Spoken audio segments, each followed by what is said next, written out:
Welcome to Solanki education digital. ખાલી જગ્યા પૂરો ગમે તે 4. પહેલું, આપેલી સંખ્યામાં 80,50,000 શબ્દમાં કેવી રીતના લખાય? તો આપણે લખીશું પહેલા તો 80,50,000.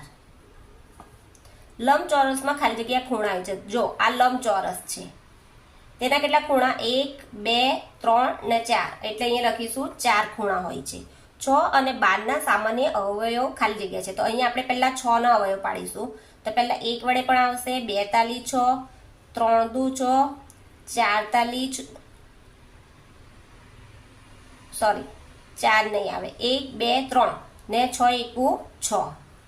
અહીંયા 12 ના લઈશું, તો 12 ના પણ કેવી આવશે? પહેલા 12 એકુ 12, પછી 2 છંગ 12, 3 ચોક 12, 4 તાલી 12, 6 દુ 12 ને 12 એકા 12.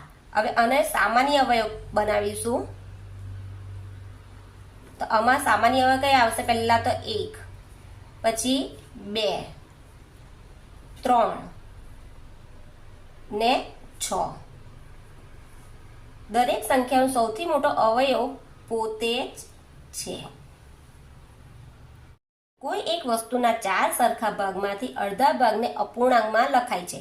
તો આ કોઈ વસ્તુ, આપણે દાખલા તરીકે આ વસ્તુ લીધી, એના 4 સરખા ભાગ કર્યા. આ 4 સરખા ભાગ કર્યા, એમાં અડધા ભાગ એટલે આ અડધો ભાગ, આટલો અડધો ભાગ લીધો. તો કેવી રીતના અપૂર્ણાંકમાં લખીશું? 2 ને 1, 2, 3, 4 એટલે 2 ચતુર્થાંશ લખાય.